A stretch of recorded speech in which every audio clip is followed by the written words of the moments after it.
All right, episode 115, and back at the complete reticulated python. This time, chapter 5. But Lucas, you've had quite the week, so Right. I know you kind of want to jump into that a little bit, and like kind of where we're at with snakes and everything. But yeah, I mean, let me start off with snake stuff, and then I'll just go into like personal life chaos that's going on right now. So, you ever feel like a crackhead, like in the last week of incubation, where you're just kind of peeping into that incubator like every 2-3 hours to see if a snake pips? Oh, okay. I was like, I kind of feel like a crackhead peeking in on them the entire incubation, but when it comes down to the hours checking in, Yeah, just like that last week, it's like every single time I pass my garage, the lab, I have to go in and just look. I will say that having a glass front is going to be very nice for this next season instead of having to open up an igloo incubator. Yeah, no, that gave me anxiety. But yeah, having a nice front is, a window, and I have lights in my incubator, so I turn them on, I could see them. But yeah, man, it's just they're on day 80, right? And they've been dimpling already for like a week, so they're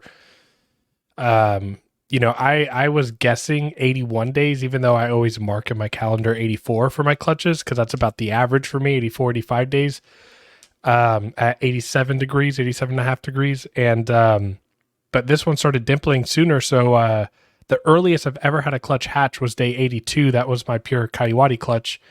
My, Kalatoa clutch, the pure Kalatoa clutch, hatched at day 83. Both clutches. I don't remember what day her Partho clutch was, but yeah, and we're on day 80. So I was guessing 81 because they were dimpling sooner. So we'll see if they hatch tomorrow. We're recording this episode on Wednesday and it releases Friday. So quick turnaround. I would imagine at least by Sunday you'll see something. Yeah, and Sunday is that 12-week mark that I have marked in my calendar for all my clutches. So 84. That gives me that like ballpark, just rough idea. But yeah, Sunday they'll definitely be pipping out, and it's a big clutch and every single egg is healthy. And so I'm going to do something for the first time ever. And I'm going to let them all pip naturally. I'm not going to cut. Okay. Yeah. It's a Salayer Kalatoa cross. 27 eggs, right? So, I mean, if some don't make it out of the egg, whether they're tied in an umbilical cord, whatever the case may be, I mean, just kind of like considering that, just natural selection process. I mean, it's 27 babies. That's a lot. So we'll see how it goes. I'm going to experiment and see if they all just kind of pip on their own within, I don't know, 5-6 days. Well, and that's what Nick was saying last week was it's kind of funny that, a lot of python breeders do cut and don't just allow for the pipping to see which animals develop fully, which have the egg tooth, which were meant to come out of the egg. Right, exactly. But yeah, when you're dealing with 27, I mean, there's margin for error, right? Like that, and it kind of fits into like the philosophy you've had with like the force feeding stuff. Like you're not going to push an animal to thrive just to sell. Exactly. And I will say that there are variables like, the calcification of the eggs, and like, that I think that captivity might play a role based on diet, right? So, some of the babies might have an egg tooth and they might be scratching, but I've seen cuts on the outside of eggs before, babies trying to get out, and I've cut those eggs and they've come out on their own, but they weren't able to pierce through that layer, that eggshell. So if I do see that, right, and I just don't see its way out, but it is trying to cut, that tells me it has an egg tooth. It's trying to get out, but Yeah, I don't disagree with cutting open the ones that are actively trying to get out, but Right. like if you see one that's just dimpled and no action as far as Yeah, like we'll let it go. cuts. Yeah. Yeah, and I will say this, my last clutch, the Philippine clutch, I went ahead and one pipped, and I it was late, and so I only cut like half the clutch. Um and I let the rest go, and within 2 days the other ones started coming out on their own, and so they, there's probably like a 3-day window where they'll start to come out. I mean, you have to think, like, if my heat tape is on the back of the incubator and your box takes up the whole shelf, the eggs on the back, right, are getting a little bit more heat, right? That could have like a difference of a day or two, maybe. I don't know. But That's why I'm thinking of running up both sides with my incubator. I haven't totally built it yet. But yeah, I was thinking instead of just doing one side of heat, just doing two sides and running it that way. yeah. Yeah, I don't really think there's a wrong way to go, as long as, if I guess, the more heat tape that the more that you put in, like on the different walls, just the smaller the heat tape needs to be. Hmm. Because yeah, the bigger heat tape on both sides, I think, would be maybe just dry out the incubator too quickly. Well, luckily, I have some options and local options. I was down Sweet. at Luxor Reptiles. Every once in a while, I'll go pick up rabbits from them if I can't wait for my supplier down south. And I was like talking to them about how I'm building this incubator. And they're like, oh, yeah, we have all the heat tape you want. And they took me past these rolls and any width I want. Just Right. perfect. Exactly. But yeah, so I got that going right now, and then I have a ternate pairing that I'm doing right now. So they're in together, and it looked like he was arching last night for the first night. In there, she was kind of like pushing her cloaca out, but she's kind of like she's one of those animals that like doesn't go off of food at all. Like she had that Partho clutch last year, and I didn't even know that she was gravid, and I fed her, and 5 days later I was out of town and she laid a clutch of eggs. Is she at least getting that maternal like grumpiness? Yeah, like she's touchy, she's fidgety, food response is slowed down, and so like that's what I'm looking for. Plus the temperature in my garage is naturally starting to cool as the summer fades away. So he started arching, but she's pushing around, but she's not being like violent towards him or not bucking him too much or anything. And so I let him be, but then, today I saw him on the bottom, she's on the top, and so he's going into shed now. So I'm probably just gonna pull him, give her a big meal, and just do it all over again in a few days. Whether you've poured your heart and soul into your reptile business or you've just begun your business journey, AE Foundry has you covered with next level expertise in graphic design, motion graphics, videography, photography, and so much more. If you've been dying for a new logo for your reptile business, motion graphics for your current logo, a new website, or need assistance making your video podcast come to life, then listen carefully. AE Foundry's mission places storytelling at its core. AE Foundry believes that a distinctive story and background are the driving forces that set your brand apart. In today's market, consumers seek more than just products. They crave a connection built on trust with the brands they cherish. AE Foundry is committed to empowering small businesses and fostering authenticity that resonates with their consumers. Reach out to them and let them help you craft a visual narrative that helps establish a genuine and lasting connection with your audience. To contact AE Foundry, email them at aromero@aefoundry.com or on Instagram at AE Foundry. When it comes to housing your retics, trust me, you're going to want an enclosure that will be just as strong and durable as your reticulated python. The Heartland Reptile Enclosure is next level tough and will outlive you and your retic by several generations. Heartland Reptile Enclosures are designed and manufactured out of powder-coated aluminum to provide the highest quality and longevity available in the reptile enclosure. What makes them even better is they are lighter than your PVC and plastic enclosures out there and are extremely tough. Stop playing around with plastic enclosures for your large constrictors and step up your enclosure game with the Heartland Reptile Enclosure. To inquire about one of these enclosures, speak to Jordan himself at Heartland Reptiles on Instagram, Facebook, and on TikTok. Here on TRL, we preach about the importance of using hooks, feeding tongs, and other tools with your reticulated python all the time. Animal Equipment by Stoney not only has all the tools you need for any snake you keep, but they have the absolute best hooks on the market. What sets Animal Equipment by Stoney's hooks apart from the other guys is their polycarbonate hook ends that provide a warm feel that won't disturb or bother your retic, ensuring a positive interaction from the get-go. Since 2008, AE Stoney has been supplying zoos, herpetologists, and other animal professionals with their tools. It's time for you to step your hook game up and buy an AE Stoney hook. To learn more and purchase one of their amazing products, visit aestoney.com. Yeah. And which is kind of the way it works. Yeah. And with how many females you have in that garage, you can be playing who's cycling for maybe a couple days. Well, too. yeah, we were talking about that earlier. Is my male Philippine, like I'll just be minding my own business, cleaning a cage or talking to James or Sean in the garage, and I look over at Phil's cage, and Phil's just like arching by himself, like he's just like arching in his enclosure. And I'm like, dude, what are you doing? So I have a female cycling somewhere. I just need to figure out which one. Just none of them are off of food, right? So they're kind of throwing me for a loop. Typically, at least historically, my females have been pretty good with going off of food, but I do have some females that are coming up on first-time breeders that they just might be different.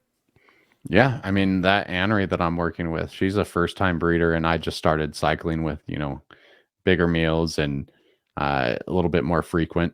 But that first big meal, like, she was just on it, and she's been touchy ever since. She's been just so moody. It's been just a joy to deal with. Yeah, it's a great sign though. Yeah, someone actually in our Discord recently was asking about like, hey, males are the ones to be worried about, right? And of course you linked our male versus female episode, but both of us were like, no, it's the females. It's the females, man. Everyone is nervous and scared of males, but no, man, females, when they go through that ravenous like cycling up stage, they'll come at you quicker almost. Yeah, man, they're hungry and they get twitchy and they don't want to get out of their enclosure. They hug their water bowl, they spill it everywhere, and then when you get them out, they're moving quicker. And and at least that's my experience with some of the locality stuff. But like I tell people all the time, I have my sweetest, easiest to work with retics in my garage are males.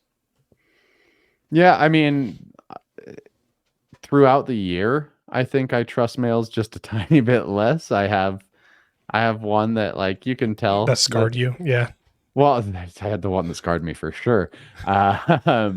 Luckily not physically, just emotionally, but yeah, I think that definitely shaped some of my experience. My male that I bred with last year, I mean, he's pretty easy to deal with, but every once in a while he'll stiffen up on you, and you can tell that you don't have a ton of time and a ton of space to work with until he might try something. But I don't like to give that opportunity, like we've said hundreds of times at this point.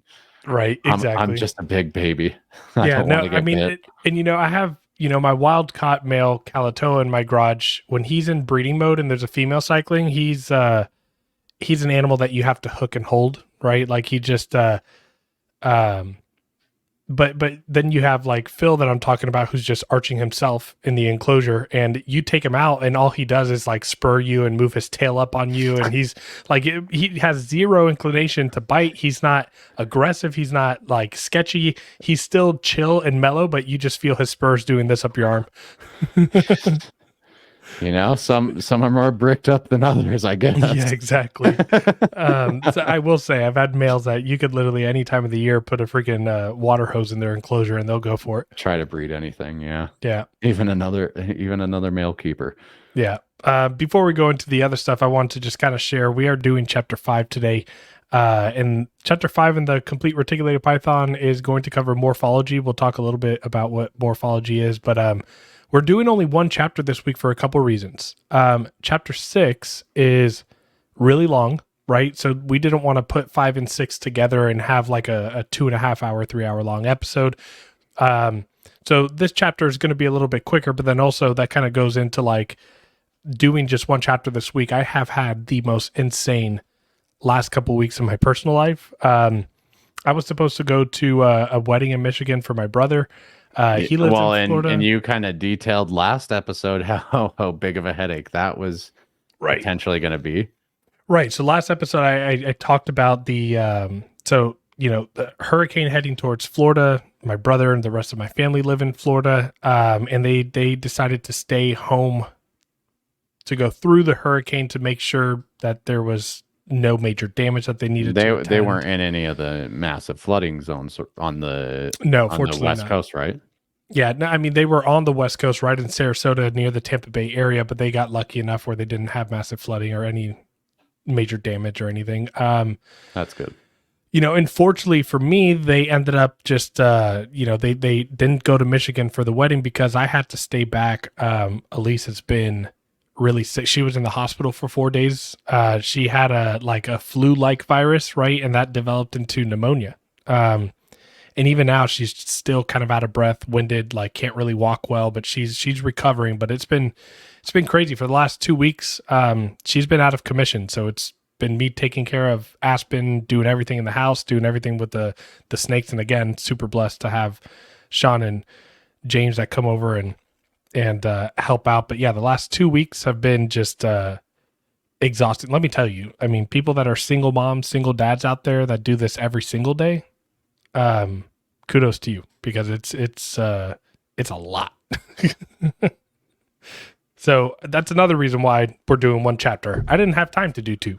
Well, I think for my mental health on this one too, like chapter 5 with morphology, there is so much dense information about the reticulated pythons that we know that it just gets thrown at you so fast, and the information is so dense that I won't lie, like I'm a little nervous for this one. It's not an easy breakdown.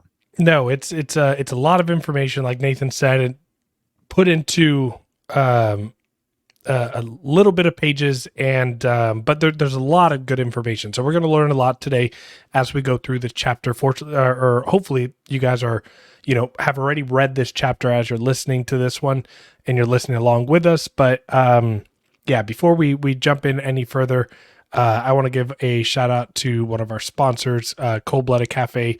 Again, I just put in a massive order with them. I don't know if I told you guys here on the podcast, but I accidentally left my freezer door cracked open and had a bunch of food go spoil. So I just put a massive order in. So if you guys are looking for like the best rodent supplier out there, use Cold Blooded Cafe.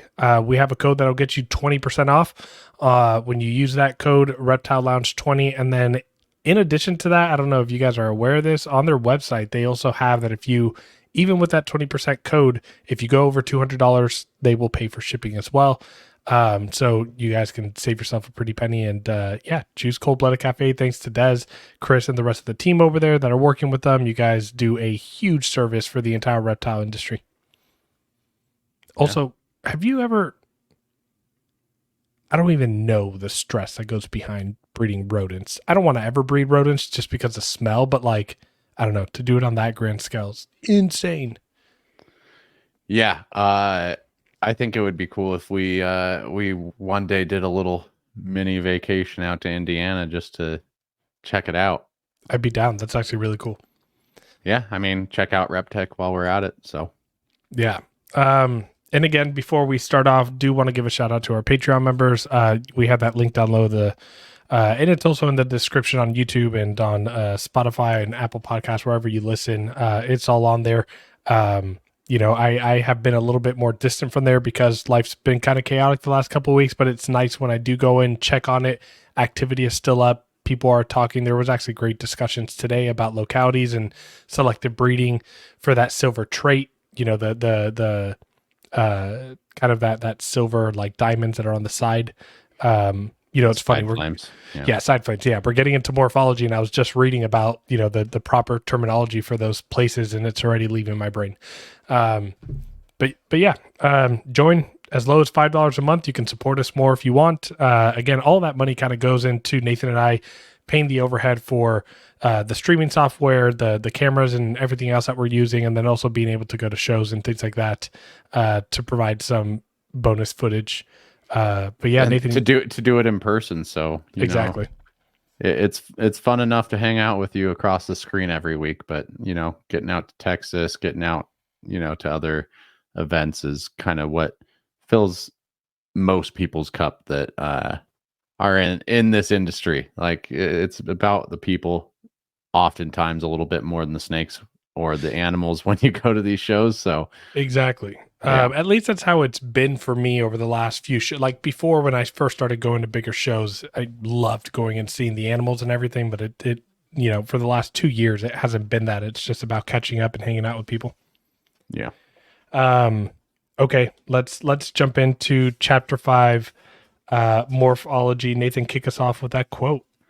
When the head of a snake is cut off, the rest of his body is an ordinary rope. African proverb.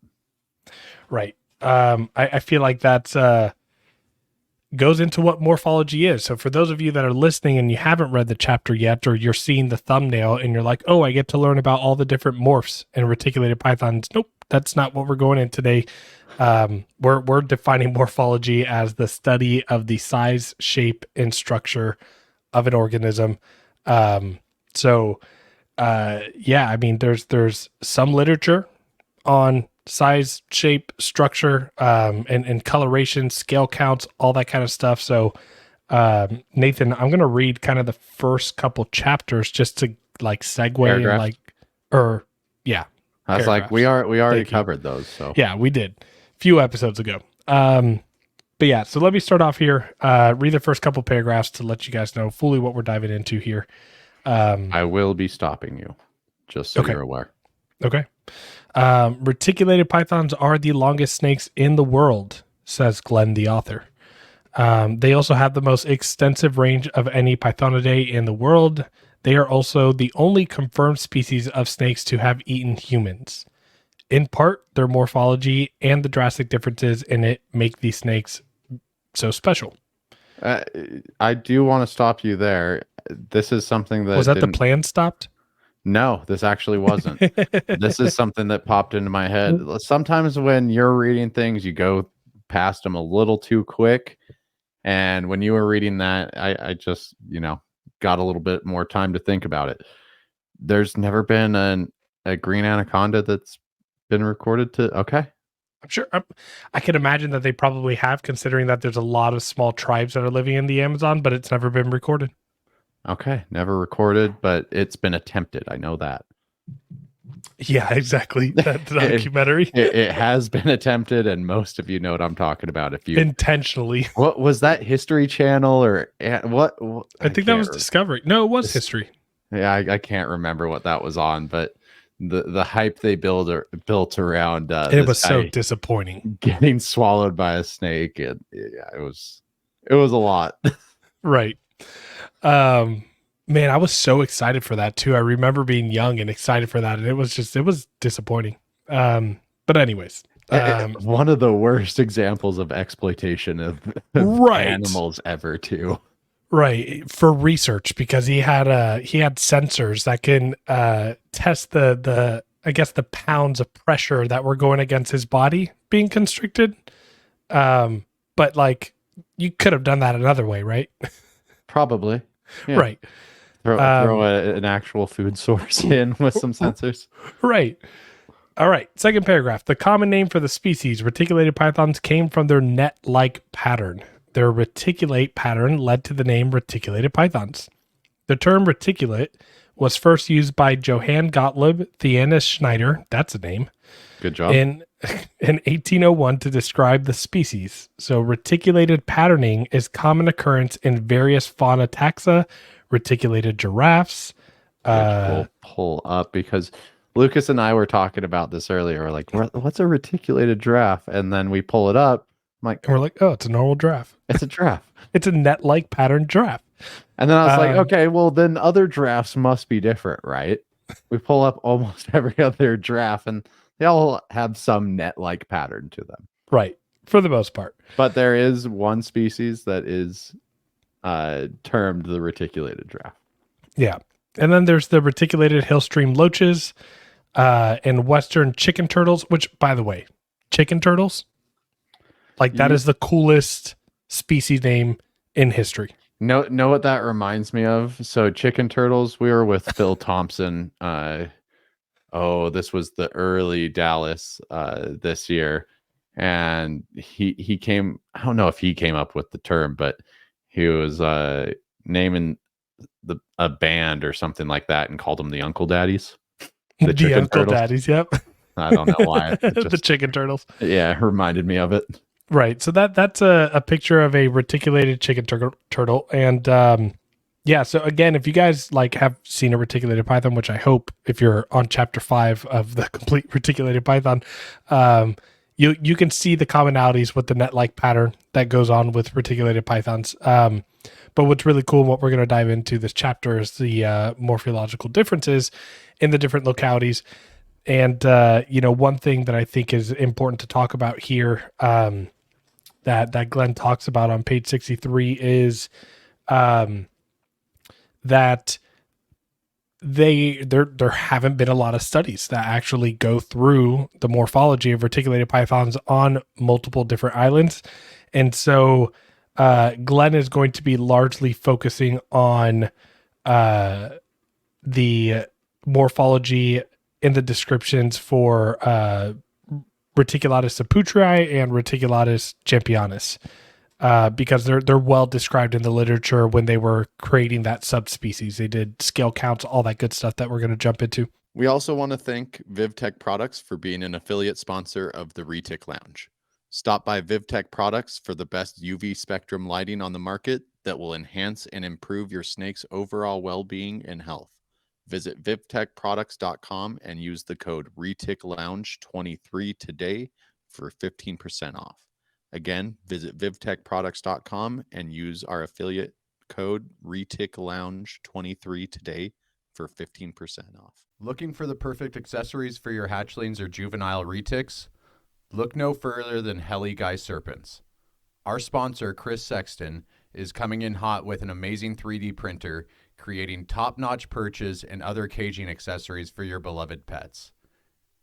Enrich your retics environment with their high-quality products. Use our promo code TRL10 for a 10% discount on your purchase. Visit them today at heliguyserpents.com and start giving your pets the best.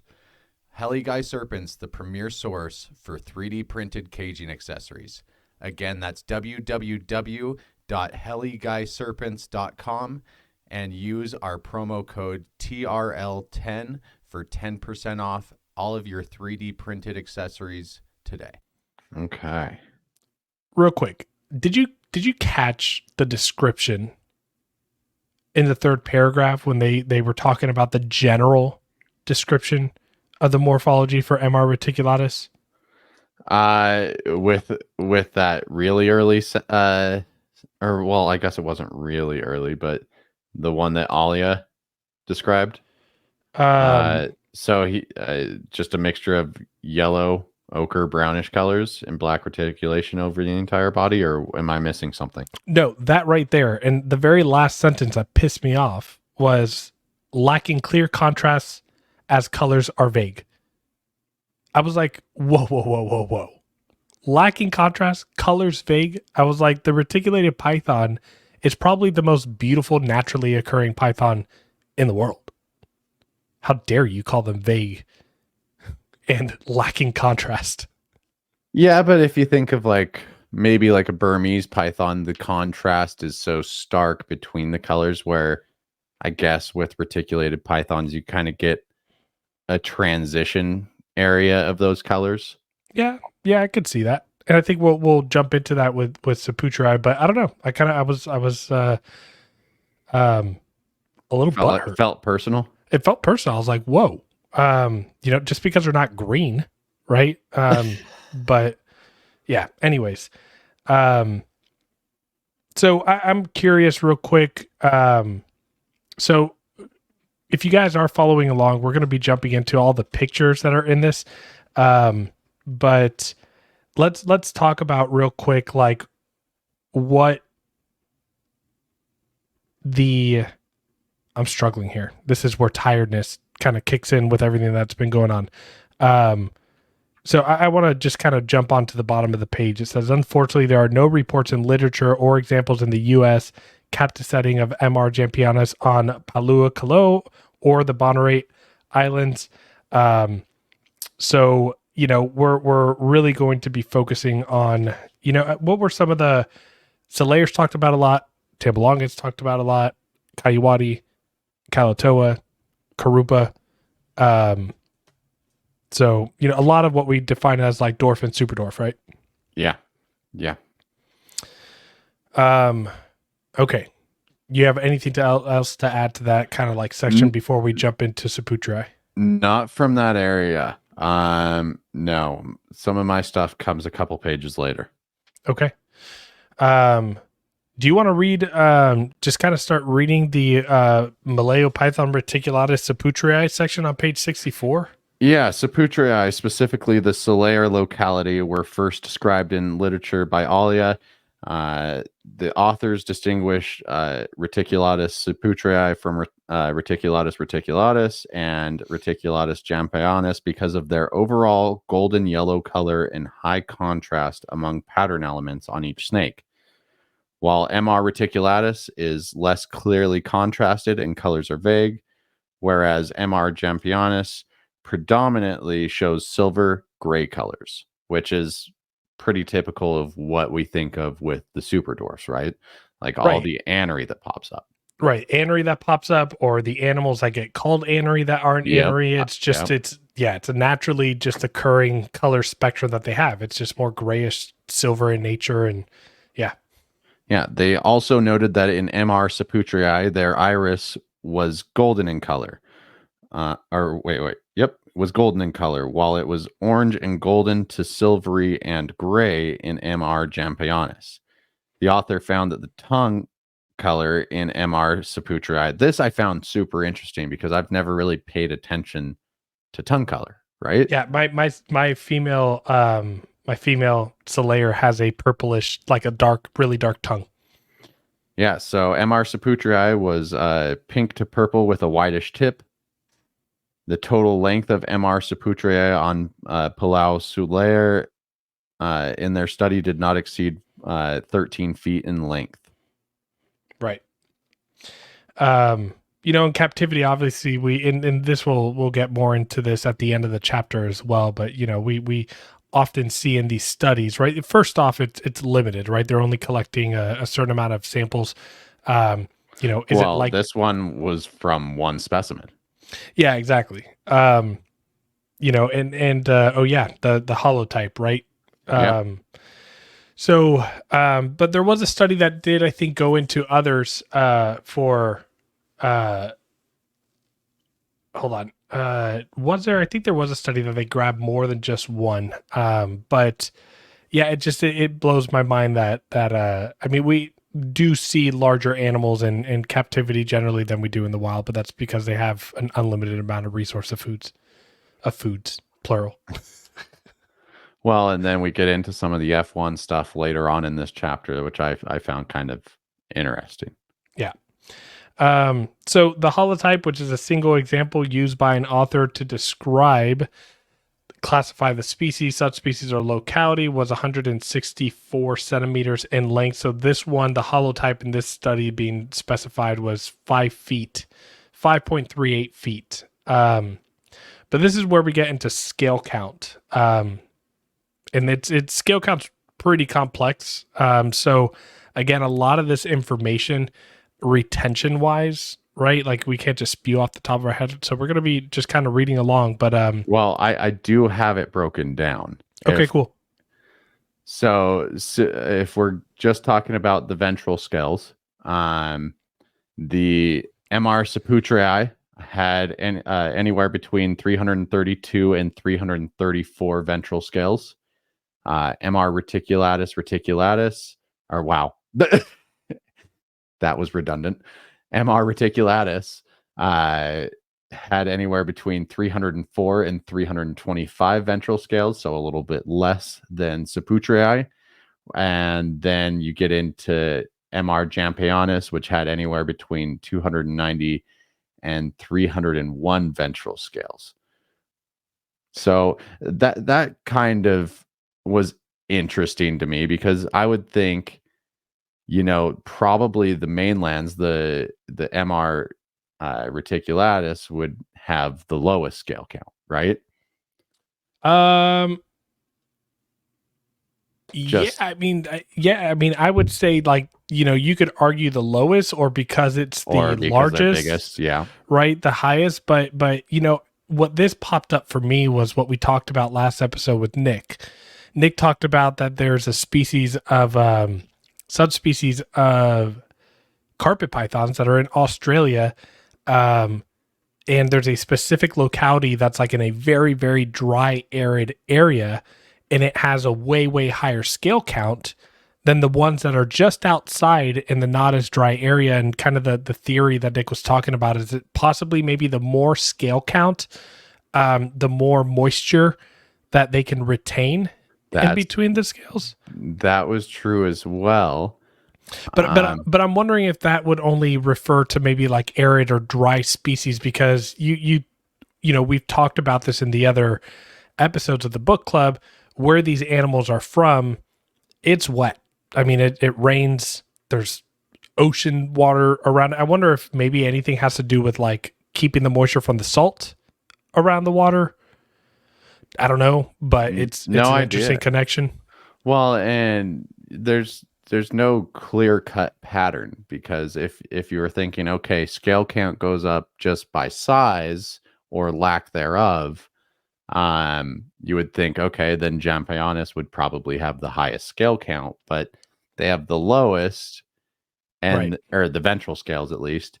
And then you would think, okay, the medium would probably be next, but no, they actually have the highest scale count of all the specimens observed. So yeah. So then when we go into mid-body scales, MR Saputri are observed to have 72 to 81 mid-body scale rows, while MR reticulatus was observed to have 68 to 78, and MR Jampionis was observed to have between 64 and 68. So, I mean, that's a really big range for MR reticulatus, 68 to 78, right? Yeah. Compared to the 72, 81, and 64, 68. So a little bit more variability, but they have a wider range. So, I mean, much wider. I mean, when we're talking about, potential of environment affecting the scale count, that I think that comes more into play. I mean, these islands for Saputri and Jampionis, they're so small and isolated that I would imagine that the scale count's pretty similar from animal to animal. Yeah, from an evolutionary standpoint, I think that makes sense. But who knows? Someone who might know about evolution more than we do might say, like, these guys sound like idiots. But I mean, it makes sense. Like man science. I am when I'm talking about this stuff. Yeah, as far as I'm concerned, your bro science made sense to me. Like that was like legit. And that's what you're going to get on this episode, is nothing but bro science. Yeah, the only science you're getting here is what we're reading. I just want to make that very clear. Yes. We're just throwing out things to only confuse you more. But let's talk about, so it talks about MR Saputri was observed to have 4 to 7 more posterior prefrontal scales per row, similar to MR reticulatus, while MR Jampionis predominantly had 4 posterior prefrontal scale rows. So, so that's scalation for you from the Saputri perspective. It'll go more into detail as we get into other localities. I think that when it comes to the Solaire locality types in captivity, we generally are seeing them 10 to 14 feet, right? So the one caught in the wild was 13, right? So clearly on the island, they're going to be smaller, and then there's probably going to be some that are bigger as well. Here in the U.S., 10 to 14 feet generally observed. I know that there are, I'm pretty sure there was one female that I forgot who had her. She passed away. It was a Salayer. I think she was about 15 feet, 15 and a half feet. It wasn't Chris. No. Oh no, it was. That was the female. So 15 and a half feet. And that she was over 20 years old when she died, right? So we talk about that like indeterminate growth, right? So the longer that you have your snake, the larger it's going to be. And unfortunately, I mean, we really don't see a lot of 20-plus-year-old retics in captivity, or at least people don't show them off. No, it's very rare. But Salayers also physically thick-bodied with a broad head, lower dorsal saddle count, and light gold coloration that extends to a golden head. Yeah. And compared to Tamboelongan locality types in captivity, so again, Tamboelongan is another MR Saputri out there. Salayer locality types have a lower dorsal saddle count than them specifically, right, within that same subspecies. So their background dorsal color ranges from a deep reddish brown to a solid gold. So I think my two Salayers that I have, well, I have more than two, but my breeding pair that I did's a good example. My female, she is she's got that rich red brown tone. And then you look at the male and he's got that vibrant gold color. So it's literally the perfect example of the two polar opposites. It'd probably take too long for you to get on my Instagram, but it would be a way to visualize that. But I think that they're, when I think about Salayers, right, I'm noticing that like the blacks are thicker than like the super dwarfs. And you have that like bright coloration within the reticulated pattern, and then on the exterior that it tends to get darker. And then what I really love about them is those rosettes, those white rosettes. They're like really elongated. And if you guys look on the top of page 64, there is a Salayer that Garrett produced that I was hoping my pairing resulted in like a bunch of those rosettes being connected together like that. I think I only had like 2 rosettes at most. That one looks like there's probably 4 rosettes that connected. But that's kind of just like what you can get with Salayers. You really get those elongated, stretched out rosettes that are beautiful. Well, and you talked about the thick blacks and the Salayer localities, and this is saying that they can sometimes get up to 6 scales wide, which, especially for us super dwarf keepers or that's unheard of, right? MR Championis keepers, yeah, I mean you're dealing with sometimes just a single scale of black on these saddles and around the rosettes. So yeah. Another thing that's really cool about them as well, that I think they change colors as they progress in age, from my observation, is that silver that you get in between the rosettes. They're typically like a light gray, but I notice with age, even with my male, they get really deep, like dark gray and dark silver. And that's a beautiful thing that the chapter covers it a little bit later with color change and everything, but it's really cool to see reticulated pythons. They'll hatch out a certain color, and by the time they're 5-6 years old, they're a completely different spectrum of that same color, right? Like the darkness or the lighting up of wild type animals is really cool throughout the age. Yeah. All right, let's go into their pattern. It often shows sweeping curves with relatively thick blacks, like we mentioned, 6 scales wide. Now let's jump into Tamboelongan a little bit. So Tamboelongans, I guess in the trade, right, in the pet world, the herpetoculture world, they are the smaller Salayer, right? More manageable size Salayer, but to the untrained eye, if you look at a Tamboelongan and a Salayer that are the same size next to each other, they look very, very similar. And again, being MR Saputri and when we get into the pictures, you'll also see some Sulawesi's that look like them as well. But the Tamboelongan locality has not been described in literature, by the way. So these are going based off of what we see in captivity and like.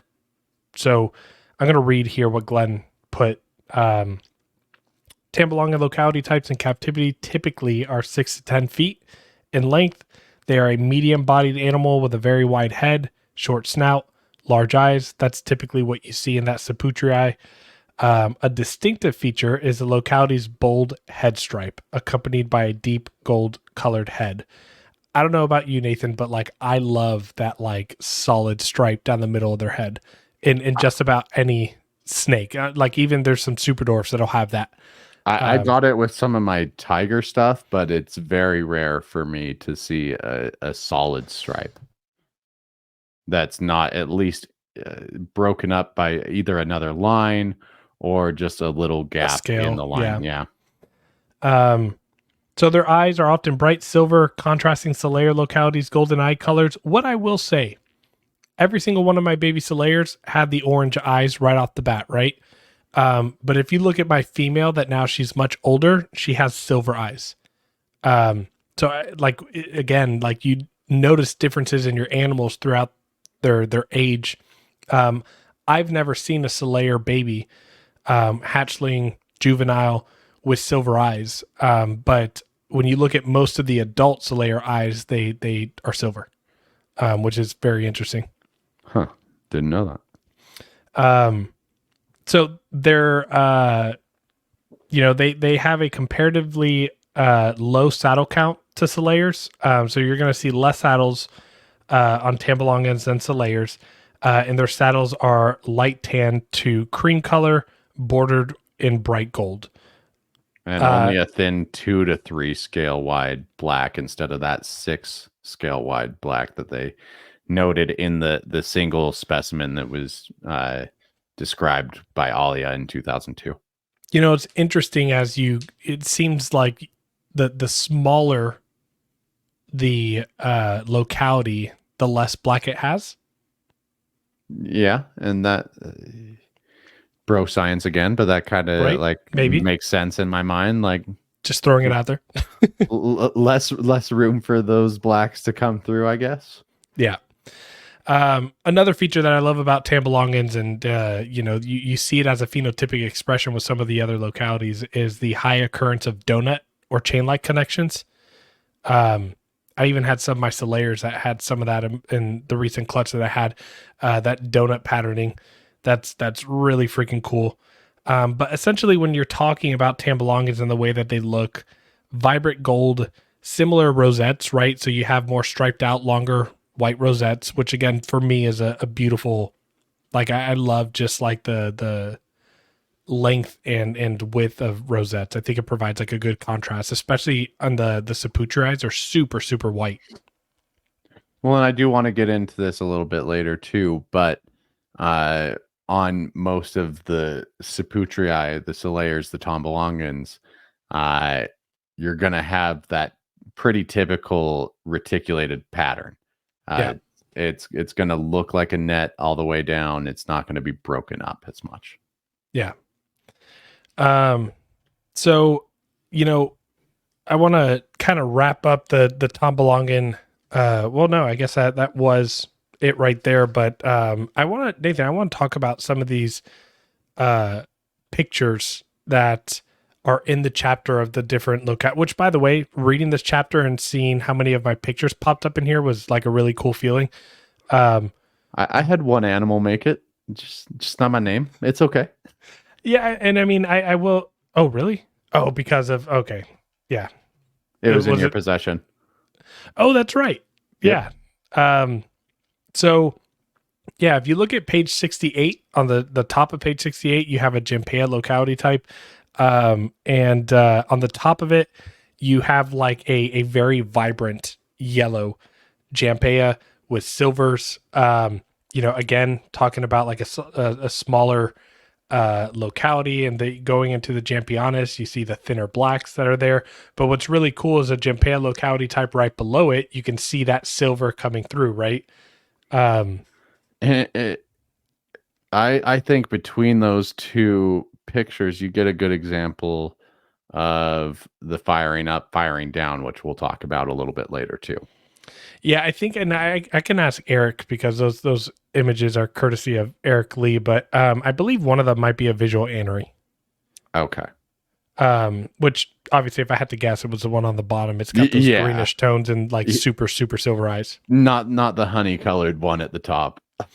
Right, exactly. And then when you go over to page 69, you have two different phenotypic expressions of Kalatoa locality types. Fun fact, the picture on the top was image courtesy of Jennifer Jean. That's one that I produced for my clutch. That F1 clutch, which by the way, it was between that and my current holdback. And every time she posts a picture of it, I regret not holding that one back. Yeah, it's a nice looking Kalatoa. So that one, again, you have a good example of that silver and the yellows that come through, just like the Jampea on the opposing page, or the page prior. And then on the bottom, you have more of that silver toned out, wild collected Kalatoa that you see. So yeah, I think that's just pretty cool. The phenotypic expression and the morphology of them ranging just even within the localities. Yeah. So, and then you have, on the top of page 70, you have the Maluku region localities. So, Glenn, I'm kind of annoyed with you. Out of all the pictures of ternates to put on there, that's the expression. Not the best. I mean, well, I will say this. It's a good representation of what he's trying to capture, which is the brighter and then the darker of a certain range. I think that's why he was going there. So on that top picture, you have a ternate island. It doesn't have the super crazy busy pattern, but what it does have of the ternate island is those jagged silver side flames. And then on the bottom, you have the much, much darker and spicier Halmahera. Halmas. Halmas. Not for the faint of heart, from what I've seen. Yeah. And I think those two pictures are hard, but the head structure between the Halmahera and the ternates are vastly different. From the If you're trying to compare that, yeah, those two pictures are a little tough just with scale and perspective of how the pictures were taken. The shape is, yeah. Yeah. So again, within regions, you can have brighter, you can have darker. But let's jump into actually before we jump into Jampionis, Nathan, I'm going to jump ahead to page 72. Okay. It's the next page. On the top, that Bentang Sulawesi locality type. So again, this is a southern Sulawesi. So it's in that same family of Saputri, and it's got the donut pattern that was described in the Tamboelongans. It's got that vibrant yellow color. Has very bright rosettes, that thicker black that you see. So it's really, really cool to see how the Saputri still comes through in what most people consider mainland, Sulawesi, right? Yeah. And then on that page as well, they're not described in the chapter, but you have different localities of Philippines, right? So you have a Bisol, Luzon locality type. And then on the top right, you have another Philippine locality type that, I mean, again, just the vast differences are insane. And that Bicol Luzon Philippine locality type has, like, they both have it, but it seems like almost in between the scales has black. Whereas Right. on just the Philippine locality type, at least in the pictures here, from what I noticed is you do get a lot of that black speckling, but it doesn't seem to be as much in between the scales. Exactly. And that's what I would describe that one, the Bisol Luzon one, is you just see it just the black flaking all over. Mm-hmm. All right. So we're going to jump back, a page and jump into. I just want to say too, before we get into Jampionis, is A lot of the times we try to give you guys a visual representation of what we're talking about. This is one time where I mean, we didn't really discuss this much, but I feel it's important that we don't. Um, we want you guys to be following along with the book, be able to really dive deep into the morphological differences between all these localities and subspecies. So this, if any, would be a time to go pick up the complete reticulated python, um, and be able to follow along with us, so you can see kind of these color changes, these size changes, all that we're talking about. Yeah, it's really cool to see and have a book that has so much, or so many, I should say, locality types and their differences. And again, it just, you see the difference in head size, pattern. I mean, again, it just kind of, we talked last week with Nick about taxonomy, right? And the vast differences that occur within what is currently only being described as 3 subspecies. Yeah. All right, Nathan, you want to read in page 70, jump into Malaeopython reticulatus championus. Yeah, specifically the Jampea locality was first described in literature by Alia, again, 2002. The authors distinguished MR Jampionus from MR reticulatus and MR Saputri because of their almost lack of yellow pigmentation. In place of the yellow pigmentation typically seen in the species, they are predominantly silver, gray, and brown. Their eyes can vary from an orangish golden color to a silvery gray one. And that's typically what you're hearing about any of the Jampionus localities. They're brown. They're brown. They have no color. Which, generally speaking, you can make that assumption. But again, if you look at the comparing to like totally different python species, it's hard to say that. Yeah, exactly. And again, but if you look on that page 69 and you look at 2 Calatoa types, you see that, you can still get color. And again, when we talk about like selective breeding, like, for people like myself that are going to line breed and anyone else who jumps on that bandwagon that people hate so much in the retic world, you can breed for color, right? Like super dwarfs don't have to be brown for much longer if we don't want them to. I would agree. So yeah, going back. Go for it. I was just gonna keep going into that because there are a few other differences. They have a pinkish tongue with white sides and tops. So you're getting away from kind of that purple with the white tip. And they were observed to have large internasal scales that were approximately twice as long as they are wide. In addition, they have a sole pair of large anterior prefrontal scales, and the holotype used to describe the subspecies was 145 centimeters or 4.76 feet in length. Right. So again, just a reminder, holotype is when a study is being conducted on a single animal.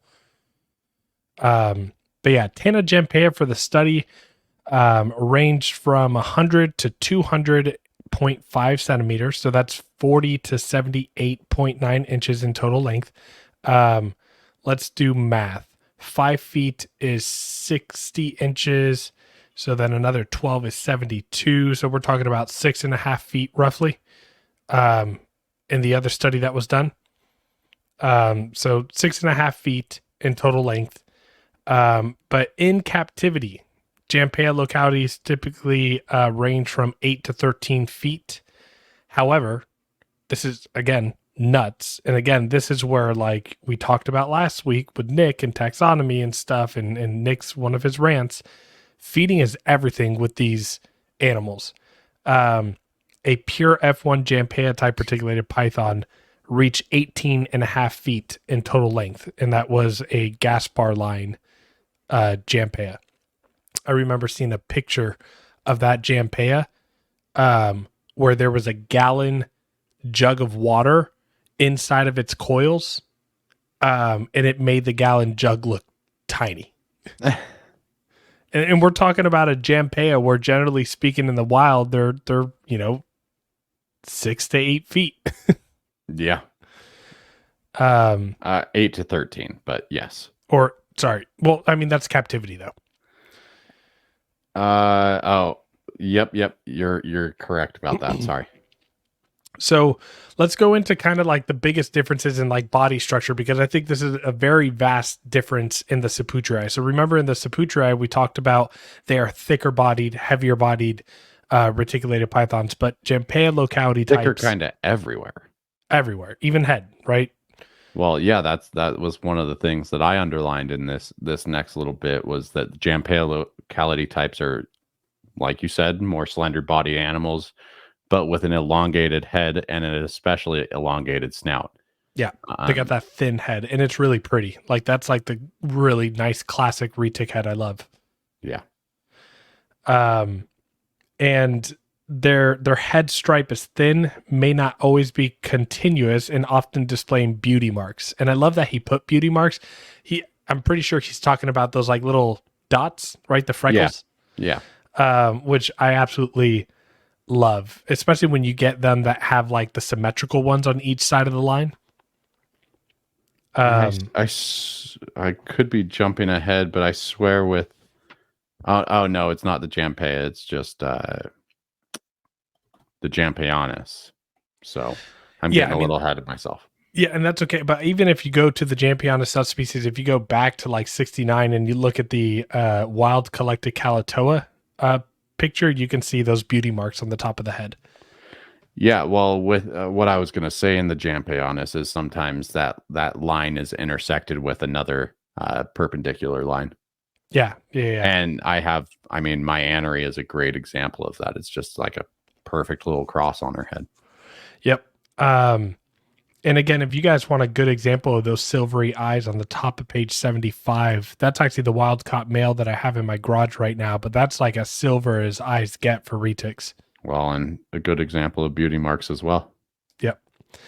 All right, let's keep going into their description. So Jampea types have a relatively high saddle count compared to other MR Jampeonis localities. The background color along the dorsal region ranges from a dark asphalt gray to a light greenish gold, typically not extending significantly far from the black dorsal pattern. The ventral side of the snake is mottled with shades of light and dark gray, extending high up the side of the animal. The side rosettes are light gray to white in color and typically are usually positioned within a black diamond pattern that intersect them vertically. I haven't I don't see them as being stark white, but I've never really considered that the rosettes are a light gray in the Jampeas. Yeah, I would say that it's white and maybe like, I don't know, you throw like a like pixie dust of gray over them that kind of dulls the white a little bit maybe.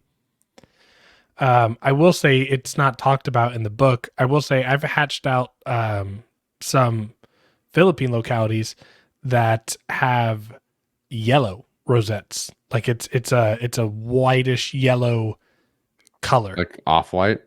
No. I'm talking about like a little bit more than off-white. Like it's more on the yellow side than it is white. Okay.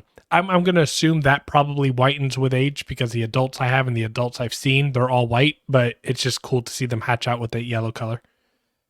Yeah, that's an experience I don't have.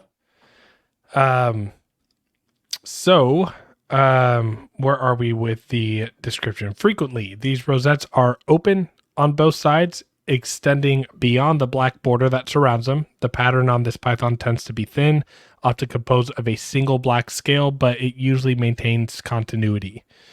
So yeah, we just talk about less black than other localities, and and I think in the like herpetoculture world, when you're messing with less black and you are using different morphs, again, morphs like how we define them in herpetoculture, not morphology, is where some of these animals can kind of take away a little bit from some of the morphs. But again, I think that there's a lot that these smaller localities give as well. Yeah, it's tough because I've heard the same thing, but then some of the purples that I've hatched out from my high percentage Kalatoa, Um, I still get nice saddles with dark purples, at least a few scales wide. So I think it depends on the animals that you're working with for sure. Like back to that line breeding Right. kind of sentiment. So Exactly. I guess the last thing that I'll talk about with Jampea types that is outlined here is uh, is that last sentence on the bottom of that paragraph where it says, interestingly, there is a high degree of aneuplorism in Jampea types. And we see that in captivity a lot. Most of the older stuff that has been bred into to have anery, the stuff that was worked with in like 2008 to 2014, a lot of the aneries that were coming through were coming from Jampea. Um, the anery stuff I work with all has a little bit of Jampea in it. yeah, exactly. Um, so, I want to just real quick talk about just we talked about sizes, right? And, that 18 and a half foot Jampea, and it's something that we've talked about here recently quite a bit, but the idea of like reversing that insular dwarfism in captivity, right? So I have a question for you, Nathan. Um, Considering just like how these animals' food responses are, and at the end of the day, like, even a 8-foot retic is still a lot of snake. Hmm. Um, where do you think the balance is with feeding, right? Because, I think it's actually, let me, I like where you're going with this. So, yeah, I just want to ask you the question first, and then I'll kind of give my thoughts.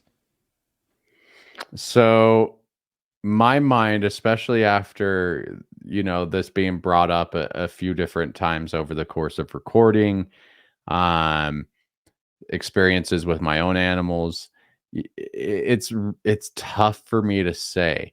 Um, I feel like I've had especially between my two oldest animals, uh, those two girls have been fed pretty similarly, but the younger one surpassed its size of the older animal. Same genetic, 75% Calato at 12 and a half Jampea, um, by a good foot and probably a good 5 to 10 pounds. Uh, Now,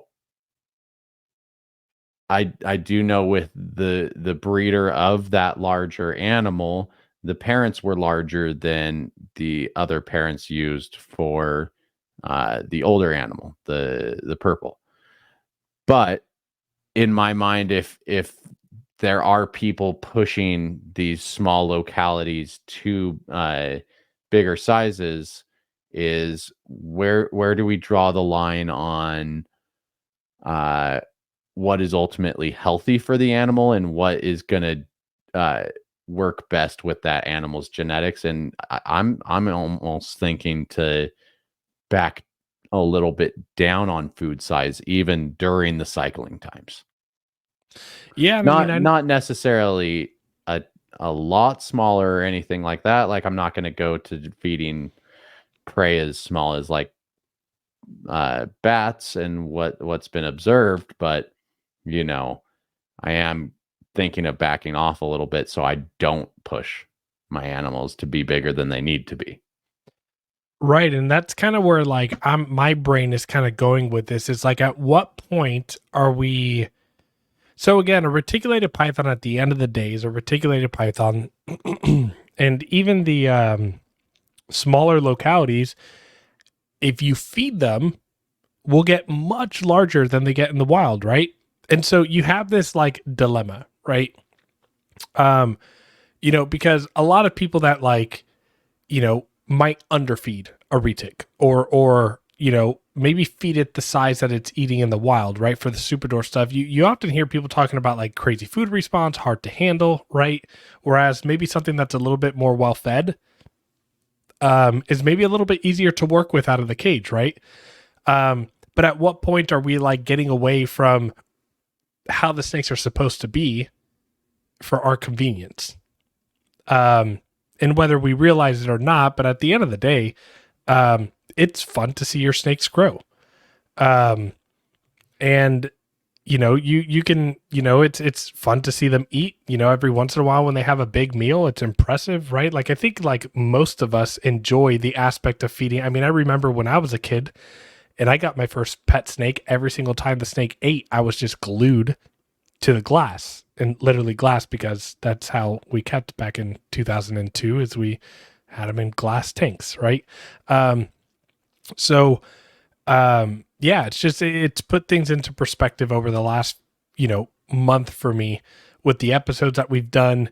It's like, do I want to starve my retic like they would eat in the wild? No, but like at the same time, um, But I also want to preserve insular dwarfism as well. yeah, that's definitely important to me. Right. Um, oh man, And I had something and I lost it. maybe what I said was strong. I don't think they starve in the wild, but they're fending, like they are surviving for their next meal. Well, I mean that. Thank you for circling back to that. That kind of jogged my memory a little bit. But um, I mean, we already go as far as when we are breeding these animals. Pigs, rabbits. Well, that, but also like a small back off right before you start Yeah, cycling in more food. So you're yeah, already like, okay, we're going to try to mimic their feeding habits in the wild with the wet and dry season, but then we're not going to think about what they're eating, how big what they're eating is.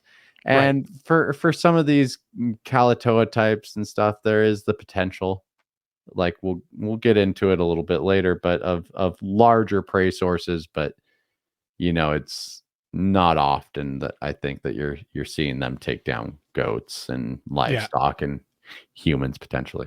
And again, I think that's why in the wild, the vast majority of animals being collected and measured are, 5-6 feet. Whereas in captivity, calatoas are 8 to 10 feet, right? So yeah, just kind of put that into perspective. What I will say is, my wild caught food responses in here is not something that I want to try to always try to mimic like the wild, because they're pretty intense. But with the F1s that I've produced, and they're super easy to handle, those are animals that I could probably back off on feeding, and they're going to be happy, easy animals to work with that, you can preserve that insular dwarfism. You don't need to get them, to that 10-foot mark. I don't think they need to be at that size. No, I agree. A lot of talk it goes into body composition, and that gets dived into a little bit deeper later in this chapter. So I don't want Jump to too far get ahead. too far ahead. Yeah. Yeah, let's talk about Calatoas, Karumpalumpas, and Madus. So they were first described in the literature by Hanifa in 2016. The population on Palua Karumpa, Kidi, has not been described in the literature at the time of the book being published. However, because select accounts state that reticulated pythons that were imported for herpetoculture labeled as karampas were indiscriminately caught on both Palua Karumpalumpa and Palua Karumpa Kidi, Karumpa locality type should be treated as a mix of both localities. And I find that interesting, right? We have karampas here in the US that we define as karampa, but, we really don't know if they're Karumpalumpas or if they're Karumpa, what is it, Kidis. Yeah.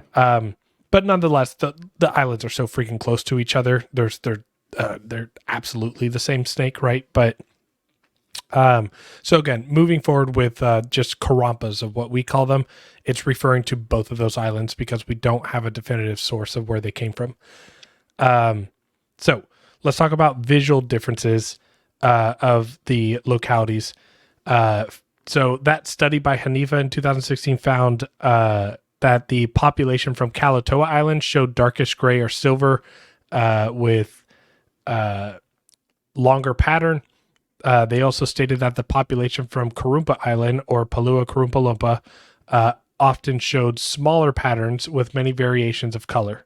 So in regards to color, they have yellow orangish up to gray colors with the smaller pattern on their dorsal. So when we talk about smaller pattern real quick, Nathan, like I guess in your mind, I'm curious, like what is smaller pattern? Are we talking about just I guess like smaller reticulated netting pattern?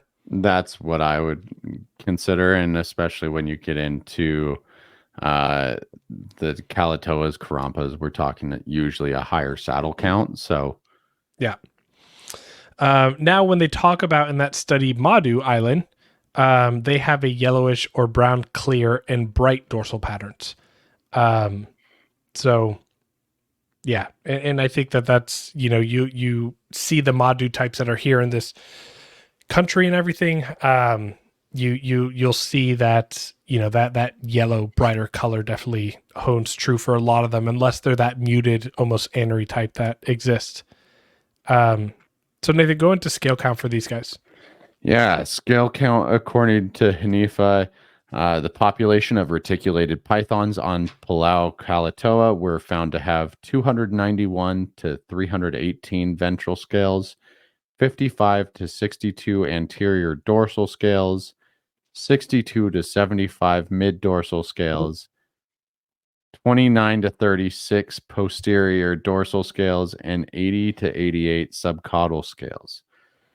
The population of, I feel like this is where it kind of gets thrown at you fast, and It's a comparing all the lot. scale count is a lot. And that's why we're reading it. Yeah, the population of reticulated pythons on Palau Madu was found to have 295 to 305 ventral scales. So comparatively, that's a little lower. 54 to 67 anterior dorsal scales, again, a little bit lower. Or yeah, a little bit lower, but no, a little bit higher. Sorry, which is interesting. And then 62 to 67 mid dorsal scales, again, a little bit higher from Madu to Kalatoa, and 32 to 36 posterior dorsal scales, and 85 to 89 subcaudal scales. But an interesting find observed in the Kalatoa locality is that certain specimens exhibited additional prefrontal scales compared to other MR jampianus populations, which were primarily the same across localities. Interesting. Yeah. So Kalatoas of all of the MR jampianus had a little bit of that difference. Wow, in the prefrontal scales. I didn't want to mess that up. Well, what I found interesting was that there was actually a study that was done with Hanifa in 2016. That one particular specimen found on Kalatoa was actually 10 feet on the island. That's impressive. That's easy for me to believe, too. Authors believe this difference in length could be attributed. This is kind of what I was getting to with Kalatoas and some of their food sources a little bit earlier, but could be attributed to the fact that wild boars are only found on Palau Kalatoa, in addition to the people on the island keeping livestock like goats, horses, and lambs. Goats, horses, lambs, I don't see that locality really predating no on. shot. I mean, who knows, right? A 10-foot retic could take down a small baby goat, maybe. I'm trying to think if I've ever seen a goat come out of a goat, like a goat giving birth. Oh, sorry. Yeah, that would have been much easier to specify. A goat giving birth. I gotta imagine it's still pretty damn big. I don't think I'm throwing a baby goat in my 10-foot Kalatoa enclosure. Yeah, I think that would terrify me. The wild boars, I could definitely see some of the piglets being small enough, that kind of thing. Let's see. In captivity, Kalatoa, Karumpa, and Madu locality types are typically 6 to 9 feet or 2 to 3 meters in length. Yeah, sounds about right.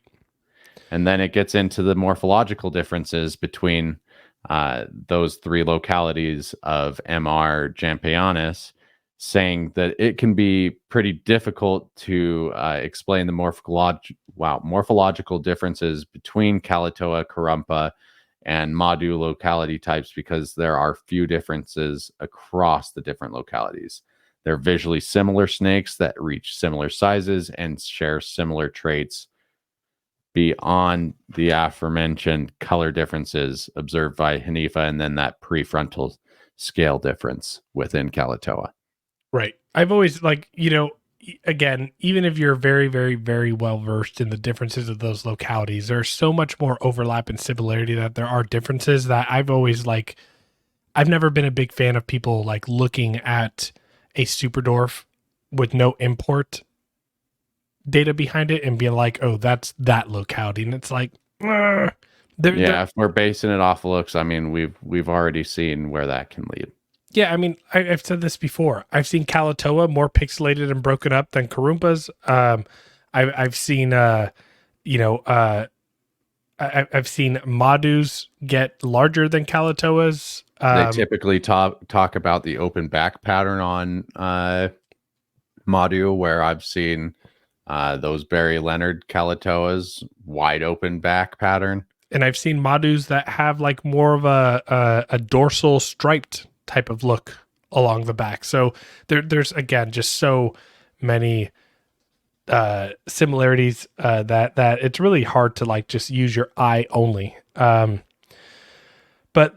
what I found interesting that Glen added here that I really liked was the idea of Calatoa locality types being largely seen as an intermediary between the Madu locality types and Karumpa locality types. So he says they generally have saddles that intersect along the dorsal aspect of the snake, like Karumpa types. However, they don't share that locality's black speckling on the snake side, which is also not seen in Madu types.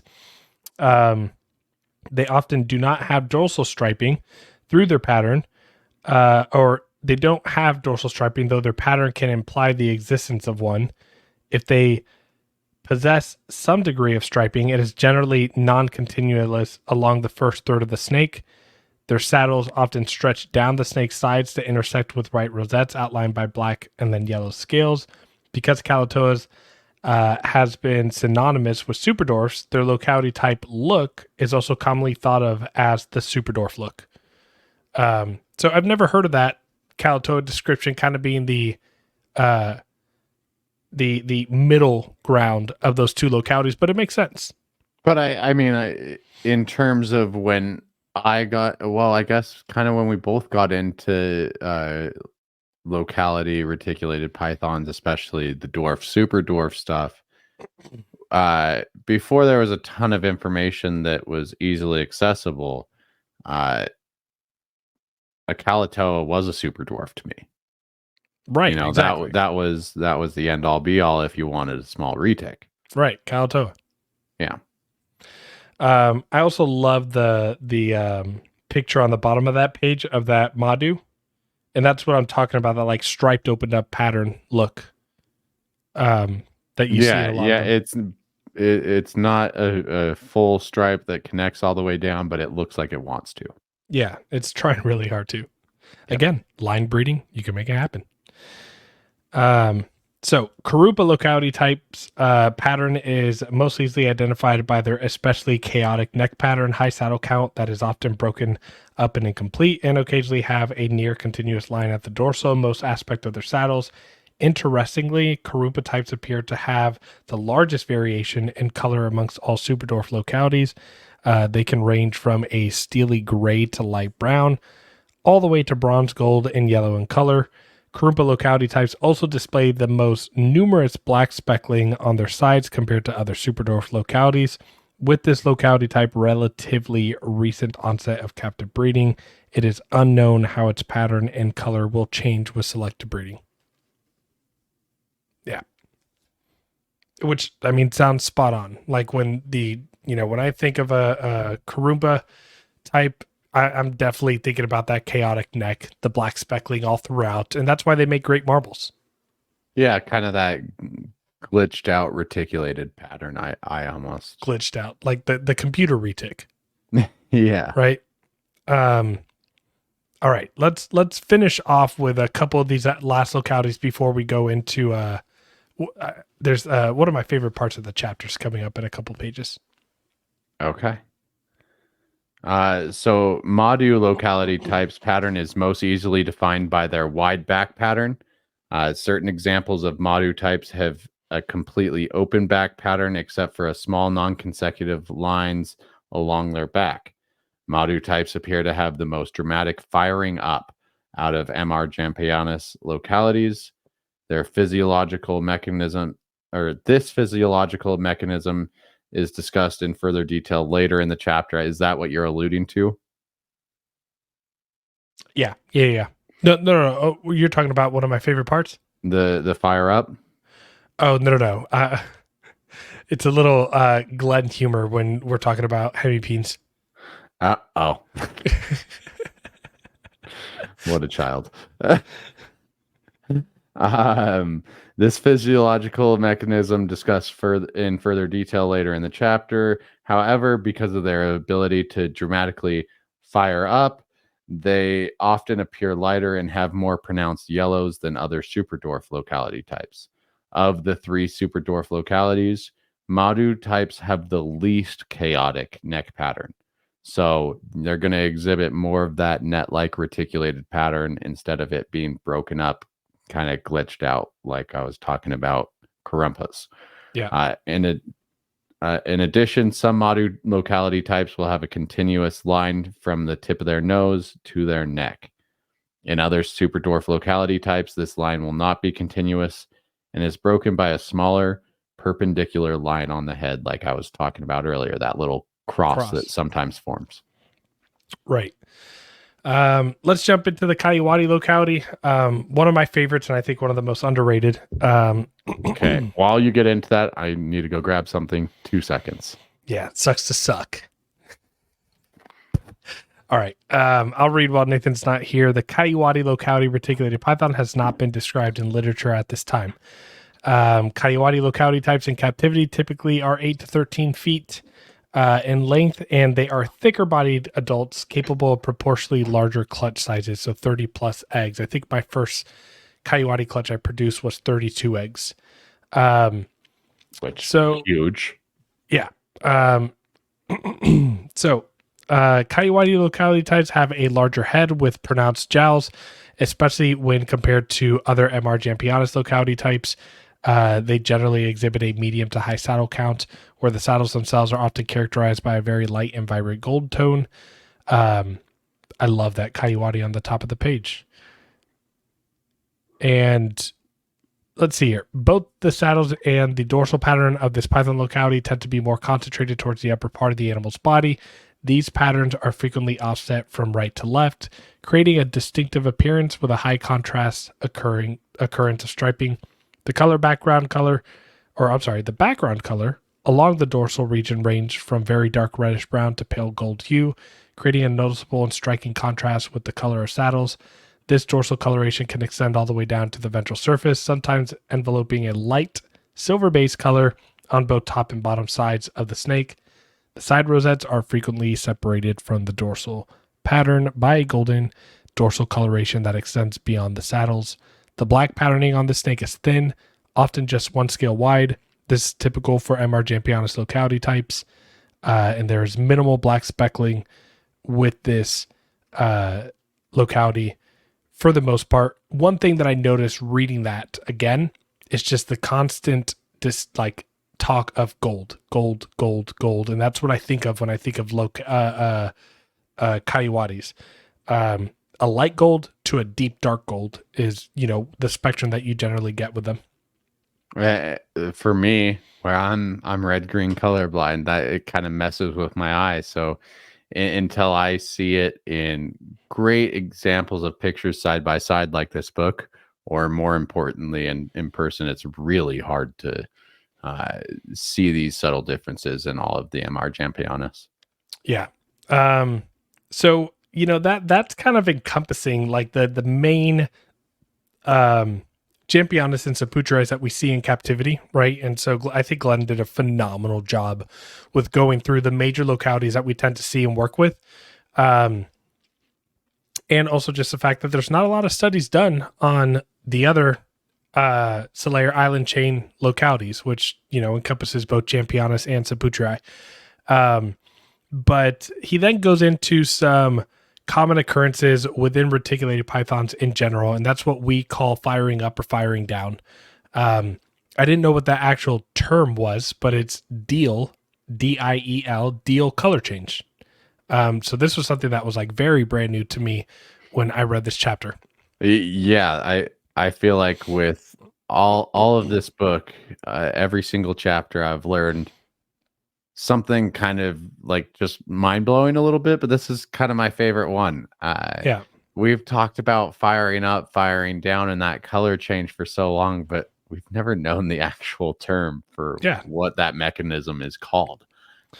Yeah, so Bobak and Cypherman in 2010 suggest that based on their examination of the Diel color change in island and mainland populations of boa constrictor, that the hormone cycle of the melanocyte stimulating hormone causes the entrance or retraction of melanosomes into melanophore processes, which in turn results in physiological color change for the snakes. Because of this, differences in lightened and darkened coloration in the same animal make sense. So first and foremost, when I read that in my head, it didn't make sense. Reading it out loud, I can make more sense of it now.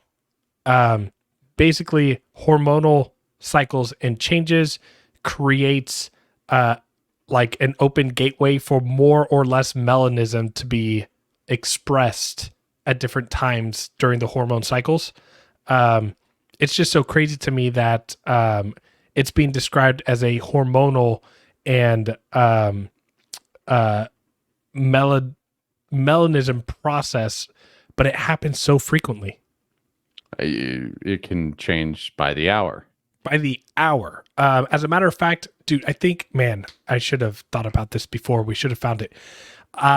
Eric Lee posted a picture back like in 2020 or something like that, but he took a photo of one of his superdwarfs. I don't know if it was a locality or not.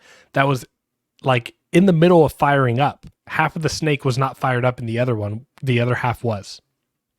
I would love to see that picture. I don't think I ever have. I'll have to find it. Digging back to 2020 right this second, probably not going to happen. Most productive use of our time. So firing up and firing down for you guys reading along is the actual term, Diel color change, and it's a hormonal cycle that deals with the melanism that is being expressed or not, which is really cool. You know what? I'm making the assumption, again, bro science, that melanocyte, melanophore is all referring to melanism. So melanin. Or melanin, yeah. So yeah. I'm hoping that that's right. I would assume so. Yeah. Another common characteristics of, so first and foremost, sure, the study was done on boa constrictors, but we have to assume, right? Like, so one thing that is really cool about snakes in general or science in general is that although it hasn't been studied on a specific species, we can make generalized commonalities, between different species to kind of explain the same thing that we're seeing, right? Well, and you're going to see that coming up too. Exactly. Outside of the Diel color change, you also have their ability to eat prey several times larger than their head. But this study was actually done with Burmese pythons, and comparing the two, you can definitely make some contrasts. But it says snakes are unique because they have unilateral mobility of the jaws. Not shocking to many of us keepers who have had experience with snakes for a while. It allows them to swallow prey far larger than the snake's head. This was observed by Lily White in 2014. One study of invasive Burmese pythons in South Florida found that between the resting gape of the snake's mouth and the maximal gape, there was a 785.7% increase. That's massive, especially for a huge snake that already has a big head. Yeah, so 2.8 centimeters to 22 centimeters, or 1.1 to 8.6 inches. Theoretically, a snake could eat a prey item that is 785% larger than its head. The authors state the increase in gape can be attributed to the stretching of the intermandible soft tissues. The stretching of the intermandible soft tissue allows for considerable lateral movement of the lower jaws. And while this study wasn't directly done on reticulated pythons, like I was talking about earlier, parallels can be made, as they are both large constrictors with similar morphology that are well known for consuming prey sources that are many times larger than their own head. And you don't see that with every snake. You look at colubrids in general, and they don't have that ability to be able to open up their mouth nearly as wide. So that intermandibular soft tissue is something that is seen in constrictors, especially these larger constrictors. I think it's 785.7%. That's nuts. But I mean, I want to ask you, like, have you ever fed your retic a meal size that, like, you were just like, whoa, like, how'd it do that? Yeah, you had talked about, I don't know if this was the feeding episode or if this was just one of our husbandry episodes over the years, but you talked about feeding one of your reticulated pythons a chicken that ultimately did not go well. Yeah, that ultimately did not go well. It was hours of stress and all that. And when I was picking up some feeder items from Luxor when I was in between my pickups, they didn't have any of the smaller rabbit sizes that I was looking for, but they had some chickens, some smaller chickens. And I think even between snake to snake, it was interesting to watch, because I have a breeder male that's, pretty heavy bodied. Not pretty heavy bodied. Like he looks good, but he is heavier bodied than the other animal that got the same prey item, same size and everything. My phantom tiger, he's about 6.5 foot and got some girth to him. You could see that lump in him for a good few days. The smaller animal, the female tiger from Daniel Solis, she's probably around the same length, but not nearly as girthy. For whatever reason, I was worried about the same situation happening with her, where, okay, I'm going to be sitting here for hours. If she can't swallow it, I know it's going to be a hell of a time getting that feeder item out of there. So I was just ready for a stressful night.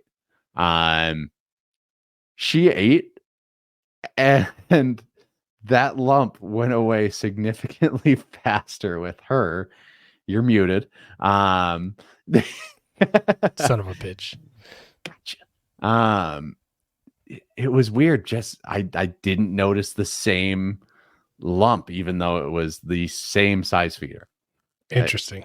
I don't know what to attribute that to, but yeah. She wanted the calories. I guess so, and absorbed them almost immediately. Very quickly.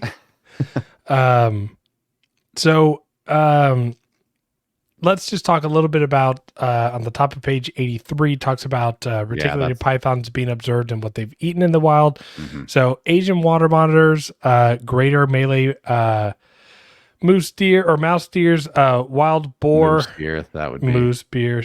Dude, that's like the chicken turtle. Or the daddy uncle, or the uncle daddy. Thank you, Phil. Silvered leaf monkeys, wild boars, and even humans. Yeah. So we were kind of talking about this earlier. So studies being done to examine the ideal body condition or constructed a body condition score chart has not been done for retics.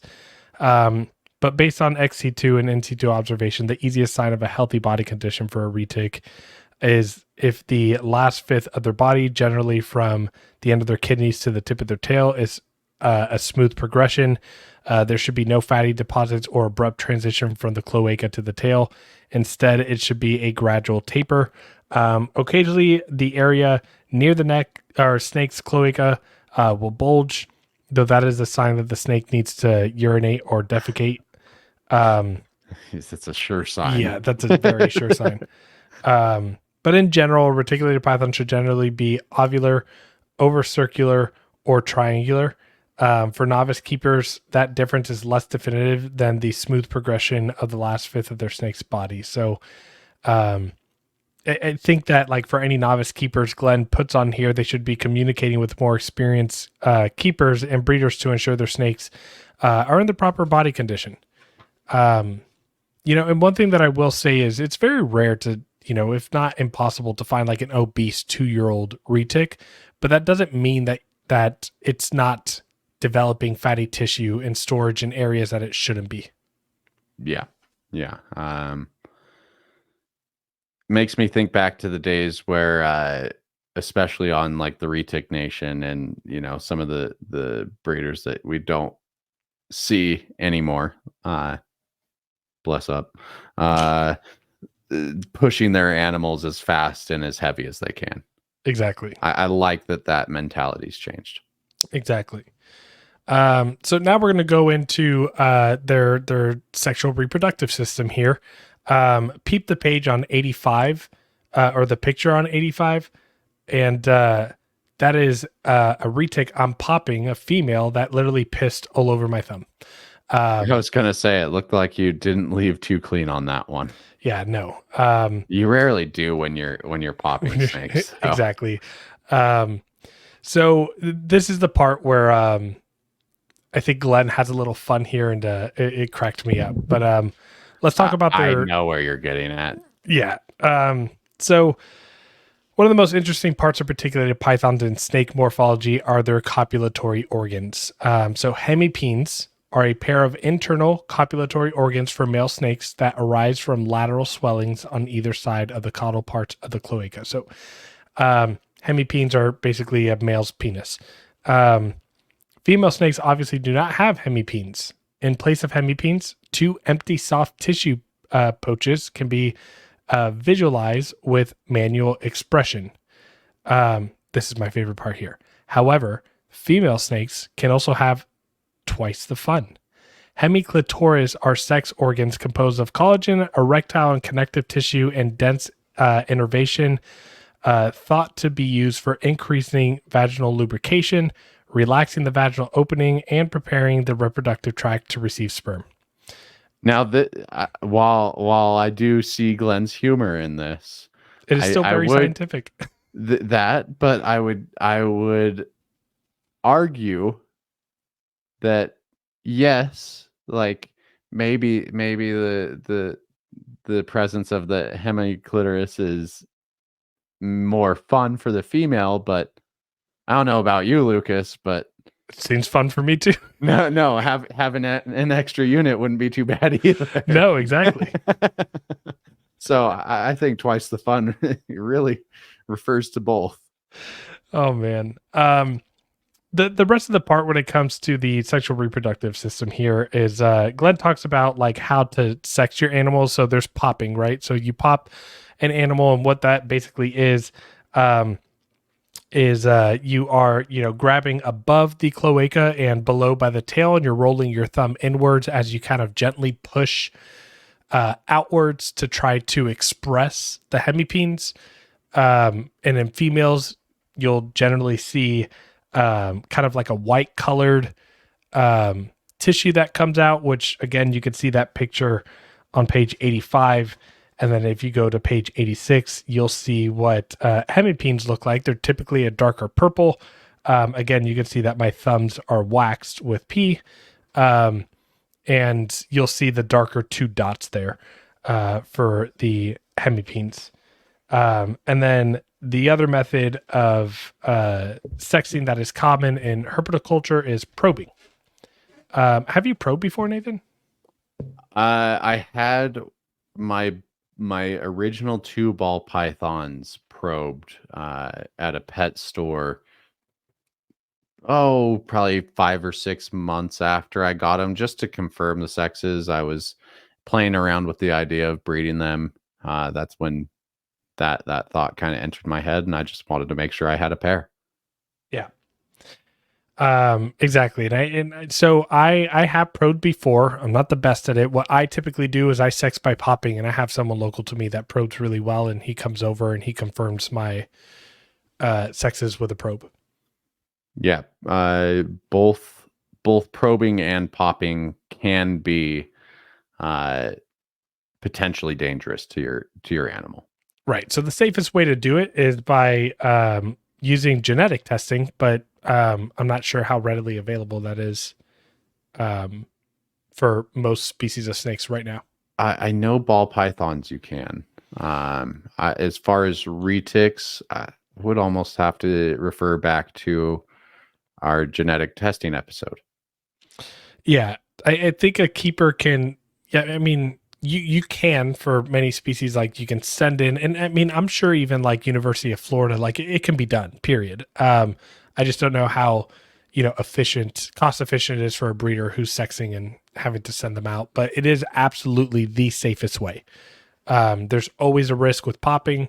There's a risk with probing. With probing, you can probe too deep, and you can rupture the reproductive organs. And then with popping, you can, if you don't know what you're doing, you can damage the spine, you can damage the reproductive organs. There's You can have prolapse. There's a lot of things that can happen.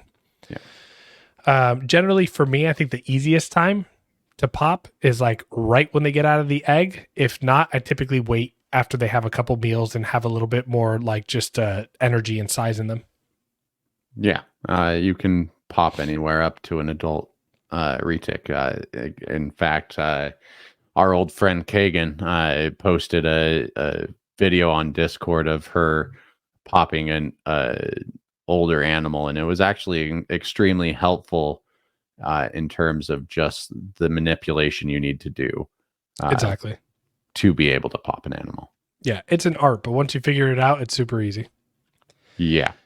All right, Nathan. If you're cool with it, I'm going to read the last paragraph that kind of just summarizes everything. I think the paragraph before that talks about just kind of the body size differences in captivity that we've talked about probably a few times already in the chapter.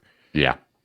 All right. So, as with everything, the morphology of these snakes will change. It is the differences in the morphology of insular MR Saputri and MR Jampianus compared to mainland reticulated pythons that originally made them attractive to herpetoculturists. However, as shown, there's far more to the morphology of these snakes than their reduction in body size. They can change colors to thermoregulate, have 2 copulatory organs while humans only have 1, and can eat prey far larger than their heads. While the species is easily thought of solely in dimensional terms, they are so much more than that. Yeah. The differences are vast, and as you heard through this episode, a lot to take in, especially when you get so scientific into scale count and just composition of just body structure, head structure, all that. So, yeah. Nate, that was a good one. whew. Got through it. It's a lot of info in a short amount of time. It's a lot of info, and I'm excited for chapter 6 because it's kind of our opportunity to go back through some of the history of reticulated pythons, mostly captive history of reticulated pythons. But it's just a good refresher for people who don't want to listen to a 3-part episode on the full history of reticulated pythons. Yeah, we'll try to get through that chapter in 2 hours and go through it so that there's a nice condensed version of it. And I mean, 3 hours is being, I think that the total of all 3 episodes was like 5 hours.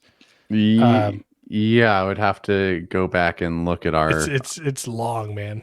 Our full version that we let out, but yeah, it's a lot of information, although I would highly suggest that you go do back. go back and rewatch that one or watch it for the first time, whatever it may be, because we sit down with Glen, the author of this book, to really start breaking down that history. So, and as we've seen in this book, Glen has a lot of personality, a lot of humor that he likes to add into the history of reticulated pythons. So, just a great overall episode. Do you have a gnat right there? You're like, I had a cat hair and I tried to you flick it look out. like a cat doing. You're like, Last name cats, got to emulate one. all right, everyone. Don't forget, if you guys want to join our Patreon, the link is down below. Shout out to our Patreon members. We appreciate all of you so much. And yeah, we'll catch you next week on episode 116. Let's do it.